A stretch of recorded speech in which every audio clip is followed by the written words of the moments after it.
వరంగల్లో నిర్మించబోయే విమానాశ్రయానికి తెలంగాణ అమరవీరుడు దొడ్డి కొమరయ్య పేరు పెట్టాలని డిమాండ్ చేశారు ప్రొఫెసర్ కంచె ఐలయ్య. రవీంద్ర భారతిలో జరిగిన దొడ్డి కొమరయ్య జయంతి ఉత్సవాల్లో ఆయన పాల్గొన్నారు.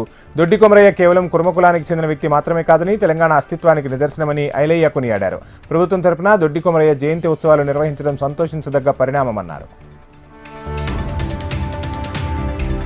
ప్రవీణ్ పగడాల మృతిపై సోషల్ మీడియా దమననీతి మాజీ పోలీసు అధికారి బాబురావు ఖండించారు. ప్రవీణ్ మరణంపై క్రైస్తవ సమాజంలో అనేక అనుమానాలు ఉన్నాయన్నారు. పోలీస్ యంత్రాంగం పారదర్శకంగా కేసు దర్యాప్తు చేయడం హర్షణీయమన్నారు. ప్రవీణ్ మృతిపై దొంగ వీడియోలు పోస్ట్ చేస్తున్న సోషల్ మీడియాపై ప్రభుత్వం చర్యలు తీసుకోవాలని సూచించారు.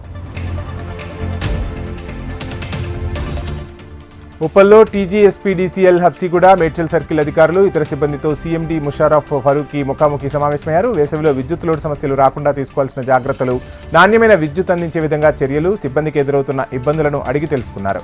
గ్రేటర్ మున్సిపాలిటీతో పాటు చుట్టుపక్కల మున్సిపల్ ప్రాంతాలకు నాణ్యమైన విద్యుత్ను అందించే విధంగా సమ్మర్ యాక్షన్ ప్లాన్తో ఏప్రిల్, మే నెలలో వచ్చే అడిషనల్ లోడ్కు ఎలాంటి అంతరాయం లేకుండా చర్యలు తీసుకున్నామని తెలిపారు.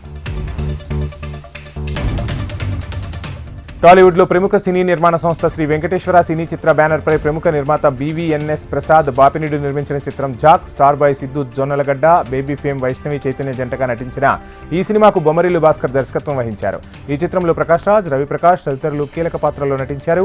ఏప్రిల్ 10న రిలీజ్ కానున్న ఈ సినిమా ప్రమోషన్స్ వేగం పెంచింది చిత్ర యూనిట్. ఈ మూవీ ప్రచార కార్యక్రమంలో భాగంగా ట్రైలర్ను ప్రేక్షకుల ముందుకు తీసుకొచ్చారు. హైదరాబాద్ ప్రసాద్ ల్యాబ్స్లో ఏర్పాటు చేసిన కార్యక్రమంలో సినిమా యూనిట్ పాల్గొని ట్రైలర్ విడుదల చేశారు.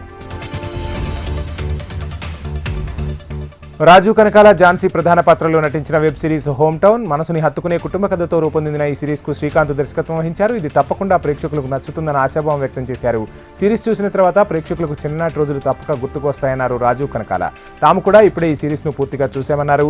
కొన్ని ఎపిసోడ్స్ చూస్తుంటే 35 సంవత్సరాలు వెనక్కి వెళ్లిపోయామని కామెంట్ చేశారు.